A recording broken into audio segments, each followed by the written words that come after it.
You are mid-sentence or halfway through a glass of water, and then, out of nowhere, hic, a jolt from somewhere deep in your chest that you did not ask for and cannot stop. You hold your breath, you drink upside down, someone tries to scare you, and eventually it fades on its own, as mysteriously as it came. Everyone gets them, nobody chooses them. And here is the strange thing, a hiccup does nothing. It serves no purpose you can name, solves no problem, protects you from nothing. It is one of the only things your body does that seems completely, utterly pointless, unless you go looking for where it came from. Because the best answer science has is stranger than the hiccup itself. That little jolt in your chest may be a ghost, the echo of gills your ancestors breathed with hundreds of millions of years ago. Why do you get hiccups? The answer connects a muscle you never think about, a fish that crawled out of the sea, and the very first lessons your body ever learned about how to breathe. Start with what a hiccup actually is. Two things happen fast. First, your diaphragm, the big dome of muscle under your lungs that drives every breath, gives a sudden, sharp, involuntary jerk. It yanks down hard and pulls a quick rush of air toward your lungs. And then, about 35 thousandths of a second later, the glottis, the little valve at the top of your windpipe, snaps shut, slam. That snap, that abrupt sealing of the airway on a rush of incoming air, is the sound, hic. Now look at what that sequence actually accomplishes. Your diaphragm pulls a breath in, and a heartbeat later, your throat slams the door on it.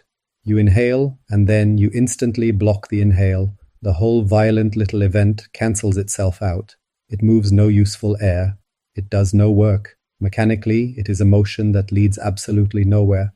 And you have almost no say in it. The whole thing runs on a loop of nerves, the phrenic nerve down to the diaphragm, the vagus nerve, and a little cluster in your brainstem that fires the pattern, all on its own, below your control. One man, Charles Osborne, once started hiccuping and did not stop for 68 years. That is how automatic this reflex is. Once the loop starts running, you're mostly a spectator. So this is not your body doing a job. It is your body firing a reflex that pulls a breath and then throws it away. Which raises the obvious question, why would you have a reflex built to do nothing? A wave that seems designed to cancel itself out because it was never designed for you. In 2003, a physiologist named Christian Straus and his colleagues took the exact motor pattern of a human hiccup, that quick pull of breath, capped by a hard slam of the glottis, and compared it across the animal kingdom. And they found a match that fit almost perfectly, not in any mammal, in amphibians, in creatures like tadpoles that breathe with gills. Think about how a tadpole breathes. It pushes a mouthful of water in through its mouth and out over its gills, pulling oxygen from the water as it flows past. But it also has primitive lungs, so to keep the water from pouring down into those lungs, at the end of every push, it snaps a valve shut over its airway, a pull, then a snap, water over the gills, airway sealed. That is a hiccup, the same motion, the same closing of the glottis at the end of an inward pull.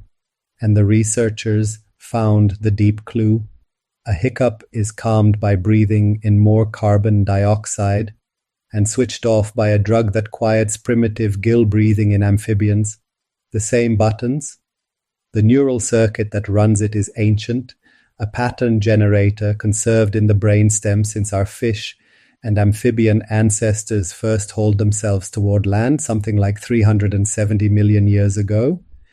You inherited that wiring. What you lost somewhere along the way were the gills. So the circuit still fires, a movement built to pump water over breathing organs you do not have.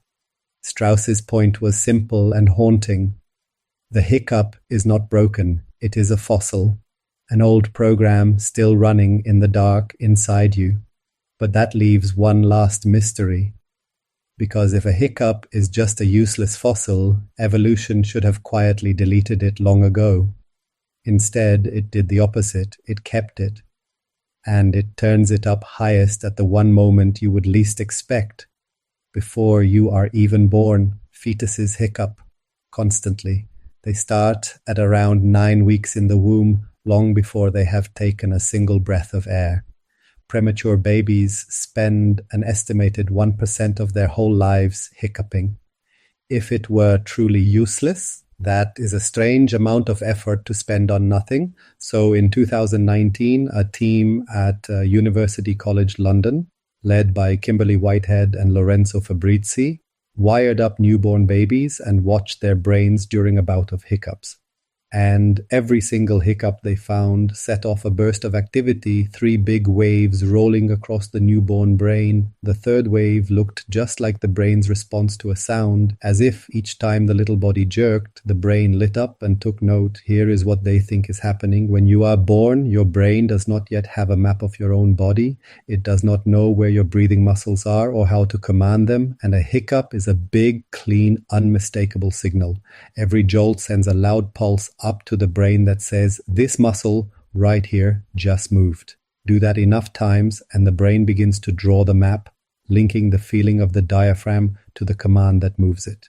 The hiccup may be a rehearsal, a built-in training program teaching a brand new body how to run the machinery of breathing before that first real breath ever has to work. Sit with that. The reflex everyone calls pointless, the ghost of the gills, may be the very thing that taught you to breathe. So we call it a hiccup and we treat it as a nuisance, a glitch to hold your breath through, a thing to be startled out of. But maybe you have had it backwards this whole time. What if that little jolt is not a malfunction at all, but a motion older than lungs, older than legs, one that once, before you had a name, was quietly wiring up the most important thing you would ever do? Look at what is really happening when it catches you. A muscle firing a pattern it inherited from a creature in the water, a valve slamming shut over a rush of air, exactly the way it once sealed a set of lungs against a mouthful of the sea. And underneath it, the echo of the lessons that first taught your infant brain where your own breath lives. So the next time it hits you mid-sentence, hike, and you reach for a glass of water, stop for just a second and notice what you are actually feeling. Not a glitch, not a flaw. A movement 370 million years old from a body that had gills instead of lungs, that your own body has never quite been willing to let go. Most of us hiccup our entire lives thousands of times and never once realize we are echoing the sea.